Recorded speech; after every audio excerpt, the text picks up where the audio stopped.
नमस्कार। आयुर्वेद में ना किडनी को हमारे शरीर की जीवन शक्ति का केंद्र माना गया है। तो चलिए आज आयुर्वेद के इसी पुराने ज्ञान को समझते हैं और जानते हैं वो कौन से आसान घरेलू उपाय हैं जो हमारे किडनी को स्वस्थ और मजबूत रख सकते हैं। तो सबसे पहले तो ये समझना जरूरी है कि ये किडनी आखिर करती क्या है। अगर एकदम सीधे सादे शब्दों में कहूं तो ये हमारे शरीर का मेन फिल्ट्रेशन सिस्टम है।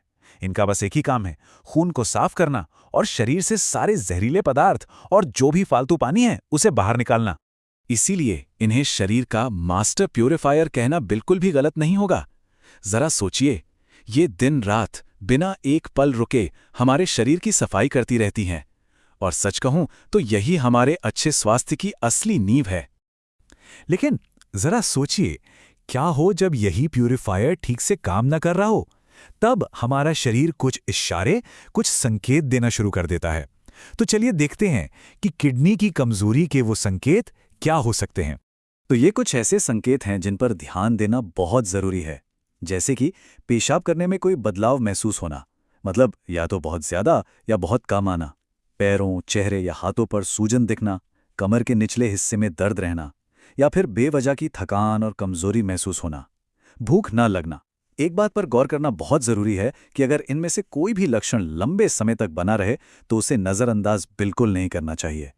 तो अब आते हैं सबसे जरूरी बात पर कि आयुर्वेद में इसके लिए क्या समाधान है। चलिए कुछ बहुत ही आसान और असरदार घरेलू उपायों पर एक नजर डालते हैं जो किडनी को हेल्दी रखने में हमारी मदद कर सकते हैं। तो आयुर्वेद की लिस्ट में जो सबसे पहली चीज है वो है गोखरू। इसे किडनी की सेहत के लिए एक बहुत ही पावरफुल जड़ी बूटी माना जाता है। गोखरू का सबसे बड़ा काम है किडनी को कुदरती तरीके से साफ करना। ये पेशाब से जुड़ी रुकावटों और पथरी जैसी दिक्कतों में भी काफी फायदेमंद माना जाता है। और इसे इस्तेमाल करना भी बहुत आसान है। बस 1 चम्मच पाउडर सुबह शाम गुनगुने पानी के साथ लेना होता है। हमारा दूसरा उपाय है पुनर्नवा। इसका नाम ही देखिए कितना खास है, पुनः और नवा, मतलब जो शरीर को फिर से एक बार और नया कर दे। पुनर्नवा का जो मुख्य काम है वो है किडनी की सूजन को कम करना और यूरिनरी ट्रैक्ट यानी मूत्र मार्ग को साफ रखना। इसका काढ़ा बनाकर दिन में 1 या 2 बार लेना फायदेमंद माना जाता है। चलिए अब बात करते हैं हमारे तीसरे उपाय की, वरुण छाल। आयुर्वेद में इसे एक बहुत ही आम लेकिन बहुत तकलीफदेह समस्या के लिए खास तौर पे असरदार माना गया है। वरुण छाल खासकर किडनी की पथरी यानी किडनी स्टोन्स की जो समस्या होती है उसमें बहुत उपयोगी मानी जाती है। ये पथरी को बनने से रोकने और मूत्र मार्ग को साफ रखने में मदद करती है। अब एक ऐसी चीज जो हर जगह आसानी से मिल जाती है, नारियल पानी। ये सिर्फ एक रिफ्रेशिंग ड्रिंक नहीं है बल्कि किडनी के लिए भी बहुत ही अच्छी चीज है।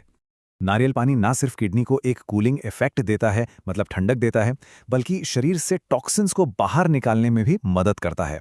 अपनी दिनचर्या में रोज बस 1 ग्लास शामिल कर लेना भी बहुत फायदा पहुंचा सकता है। और हमारा आखिरी घरेलू उपाय तो सीधा हमारी रसोई से आता है, धनिया पानी। और ये बनाने में भी बहुत ही आसान है। इसको बनाना तो बहुत ही सिंपल है। बस 1 चम्मच धनिया के बीज रात भर पानी में भिगोकर रख दें। सुबह इस पानी को उबालना है, छानना है और पी लेना है। ये किडनी को साफ रखने का एक बेहद ही सरल और असरदार तरीका है। अच्छा, सिर्फ घरेलू उपाय ही काफी नहीं होते। किडनी को स्वस्थ रखने के लिए सही खानपान और अच्छी जीवन शैली अपनाना भी उतना ही जरूरी है। चलिए देखते हैं कि इसमें क्या-क्या शामिल है।